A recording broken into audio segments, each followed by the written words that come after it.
What is the dark divine feminine energy and how does it apply to the new moon, specifically the dark moon? Is it spooky? Is it evil? No.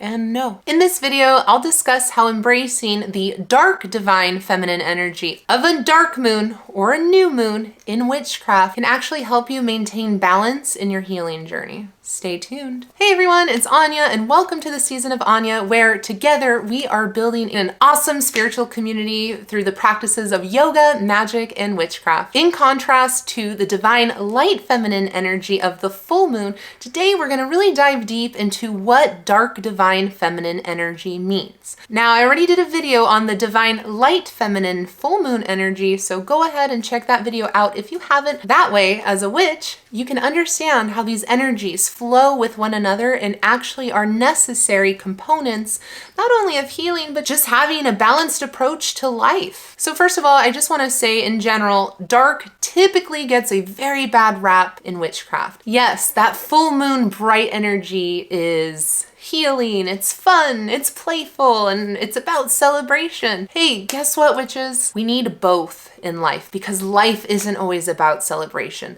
If we are trying to grow as spiritual individuals, as people, we need to acknowledge and understand, embrace, and try to fix the darkness in our life. Sometimes the darkness is an outside situation that we really can't control. But guess what? No matter what happens in life, we should always be focused on what we can control, which more often than not is ourselves. So I'm going to straight up tell you, the dark divine feminine energy of the full moon is still nourishing, is still loving. It's a different kind of love. That love is found through the dark. It's found through compassion. It's found through making hard decisions in life. The decisions you don't want to make, but are the best decisions for everybody involved. That dark divine mother, she faces her fears. She has those challenging conversations. Because here's the thing, the dark divine feminine is empowered. And through that, she empowers others. It's that tough love approach while still embracing the energy and spirit of love. Now, I said it in my last video, yes, I'm using pronouns like she, her. That is only because the moon energy, at least in the way I connect to it, is a feminine energy. But you can still connect with this energy regardless of your gender. It's more so an archetype, if that helps make more sense of the situation. It's not about you have to be a woman or whatever to understand and work with these energies. Just like the sun is typically a masculine energy, the moon is feminine. So I hope that makes sense because I'm not trying to isolate anyone. So the dark moon, when is it? The dark moon occurs right before the new moon, where the moon is actually at 0% illumination. Meaning you can't see a damn thing. Maybe a smidge of an outline, but there is no light behind it. It's the dark side of the moon. This phase of the moon only occurs for about a day, so while I am using the dark moon as reference, you can definitely connect with this energy on a new moon, or really anytime you want to. In a nutshell, the dark divine feminine energy of the new moon, of the dark moon, is really just about embracing our shadows. Whether it's circumstances that didn't go our way, whether it's things we need to improve on, or really anything that is undesirable that needs addressing. Sometimes life sucks and you just gotta acknowledge that it sucks. That's okay. We can't always be positive all the time. Trust me, I tried and failed miserably. So, as witches who are practicing witchcraft, let's talk shadow work. I have a couple shadow work prompts here that I'm gonna share with you today just to help you all connect with more of that dark shadow work energy. So to begin, how are you holding yourself back in life? Where can you eliminate unnecessary suffering?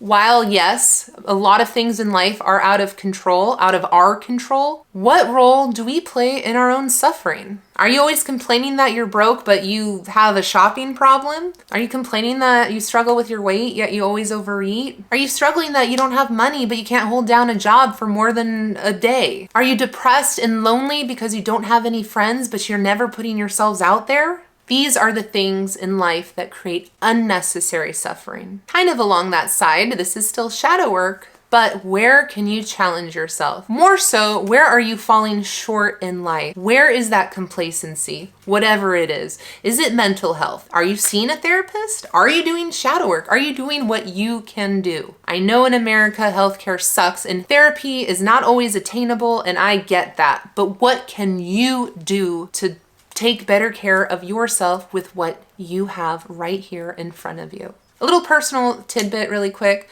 I have lost nearly 150 pounds. I thought losing all that weight and being skinny would solve all my problems. I said I didn't think it would solve all my problems, but I thought that's gonna improve my confidence. That's gonna improve this. That's gonna improve that. Once I'm skinny, which was, being severely obese was a large part of my suffering, don't get me wrong, but there were so many underlying mental health issues that needed addressing that got me to that point of being morbidly obese.